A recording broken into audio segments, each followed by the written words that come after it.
एक home buyer ने 2010 में एक घर खरीदा, 2 करोड़ 11 लाख रुपए भी दे दिए, पर 16 साल बाद भी ना अग्रीमेंट रजिस्टर हुआ, ना अलॉटमेंट लेटर मिला और ना ही फ्लैट।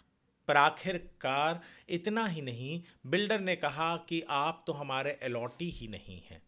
और फिर भी उस होम बायर को थोड़ी ही सही पर रिलीफ मिली।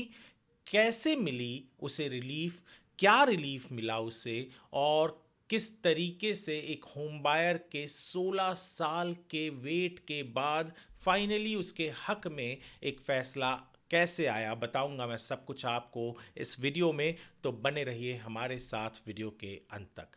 नमस्कार, मैं हूं वरुण सिंह और आप देख रहे हैं स्क्वायर फीट इंडिया।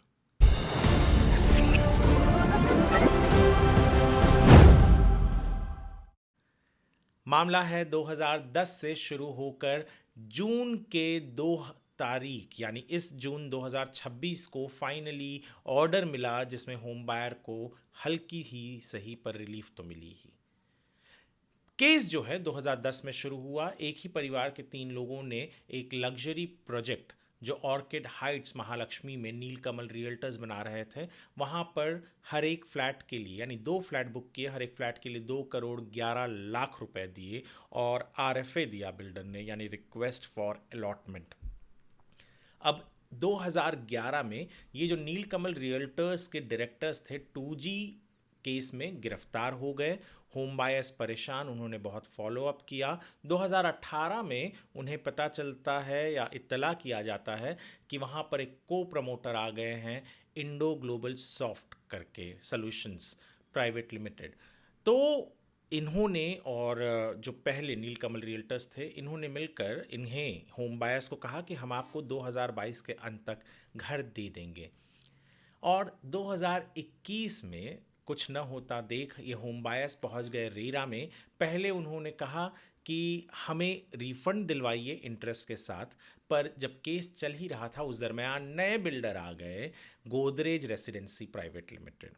जो अब होम बायर्स ने, जब नए बिल्डर आ गए तो उन्होंने अपनी शिकायत जो थी उसके अंदर एक अमेंडमेंट कर दिया। कहा कि हमें एक काम कीजिए, आप रिफंड ना करें पैसे इंटरेस्ट के साथ, आप हमें delay in possession with interest दिलवा दीजिए।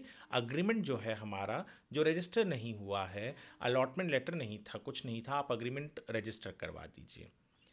गोदरेज ने भी अच्छी खासी दलीलें दी। कहा कि पहली चीज़ तो ये अलॉटी है ही नहीं, क्योंकि इनके पास ना अग्रीमेंट ऑफ सेल है और ना ही इनके पास कोई अलॉटमेंट लेटर है। और जो इस आरएफए की यानी रिक्वेस्ट फॉर अलॉटमेंट की बात कर रहे हैं, वो क्लियर था कि जो पैसे हैं वो इंटरेस्ट फ्री इनको रिफंड मिलेगा। और दूसरी चीज़ ये थी कि उसके अंदर क्लियरली लिखा गया था कि ये आरएफए अग्रीमेंट फॉर सेल नहीं है। और इतना ही नहीं, गोदरेज ने कहा कि हम इन्हें इनके पूरे पैसे बिना ब्याज के देने को तैयार हैं। और इस तरीके से दूसरी सबसे इंपॉर्टेंट चीज़ कही कि हमारा तो पोजेशन डेट 2028 का है, तो हम ये जो केस है ये प्री मच्योर है। महारेरा ने कहा कि नहीं, ये जो लोग हैं ये अलॉटी हैं। सबसे पहले अलॉटी तो इसके लिए हैं क्योंकि इन्होंने आरएफए जो मिला था उसके बाद लगातार फॉलोअप किया था पहले बिल्डर के साथ भी अग्रीमेंट के लिए, और वो चलते आ रहा था और इस दरमियान इनके बिल्डर्स बदलते गए। इन्होंने कहा कि जो पैसे दिए हैं वो सब्सटैंशियल था।